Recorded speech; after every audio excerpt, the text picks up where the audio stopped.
शुरू करता हूँ अल्लाह के नाम से जो बड़ा मेहरबान निहायत रहम करने वाला है। मुअज़्ज़ज़ नाज़रीन, आज हम मुसलमानों का शब अबी तालिब में कैद होना, इस पर हम बात करेंगे। बात स्टार्ट करने से पहले रिक्वेस्ट ये है कि हमारे चैनल पे नए हैं तो हमारे चैनल को सब्सक्राइब करें ताकि हर आने वाली नई वीडियो बर वक्त आप तक पहुंचती रहे। मुअज़्ज़ज़ नाज़रीन, मुसलमानों का हबशा में चैन और सुकून से रहना, उसके साथ ही हजरत उमर रज़ी अल्लाह तआला अन्हु का इस्लाम लाना उन काफिरों को और भी जला दिया था और हर वक्त उस फिक्र में रहते थे कि लोगों का उनसे मिलना जुलना बंद हो जाए और इस्लाम का चिराग किसी तरह बुझे। इसलिए सरदारान मक्का की एक बड़ी जमात ने आपस में मशवरा किया कि अब खुलम खुला मोहम्मद सल्लल्लाहु अलैहि वसल्लम को कत्ल कर दिया जाए। लेकिन कत्ल कर देना भी इतना आसान नहीं था, इसलिए कि बनु हाशिम भी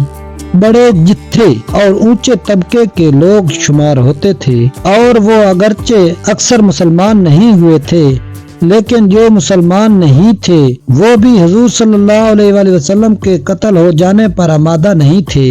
इसलिए उन सब कुफार ने मिलकर एक मुआहदा किया कि सारे बनु हाशिम और बनु मुत्तलिब का बाइकाट किया जाए और न उनको कोई शख्स अपने पास बैठने दे, न उनसे कोई खरीदो फरोख्त करे, न बातचीत करे, न उनके घर जाए, न उनको अपने घर में आने दे और उस वक्त तक सुलह न की जाए जब तक कि हुजूर सल्लल्लाहु अलैहि वसल्लम को कत्ल के लिए हमारे हवाले न कर दिया जाए। ये मुआहदा ज़बानी ही गुफ्तगू पर खत्म नहीं हुआ, बल्कि यकम मुहर्रम 7 नबवी को ये मुआहदा तहरीरी लिखकर बैतुल्लाह में लटका दिया गया ताकि हर शख्स उसका एहतराम करे और उसको पूरा करने की कोशिश करे। और उस वायदा की वजह से 3 बरस तक ये सब हजरात 2 पहाड़ों के दरमियान एक घाटी में नजर बंद रहे कि ना कोई उनसे मिल सकता था, ना ये किसी से मिल सकते थे, ना मक्का के किसी आदमी से कोई चीज खरीद सकते थे,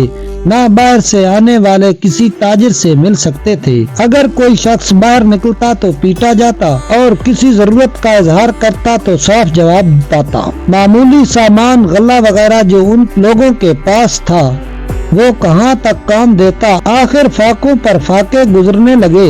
औरतें और बच्चे भूख से बेताब होकर रोते और चिल्लाते और उनके अइज़ा को अपनी भूख और तकालीफ से ज्यादा उन बच्चों की तकालीफें सताती। आखिर 3 बरस के बाद अल्लाह के फजल से वो सहीफा दीमक की नजर हुआ और उन हजरात की ये मुसीबत दूर हुई।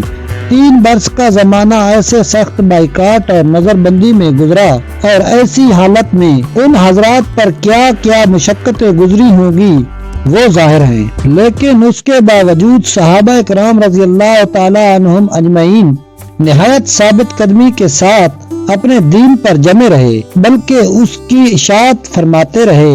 ये तकालीफ और मुशक्कतें उन लोगों ने उठाई हैं जिनके आज हम नाम लेवा कहलाते हैं और अपने को उनका मुत्तबे बतलाते हैं और समझते हैं हम लोग तरक्की के बाब में सहाबा इकराम रज़ी अल्लाह तआला अन्हुम अजमईन जैसी तरक्कियों के ख्वाब देखते हैं।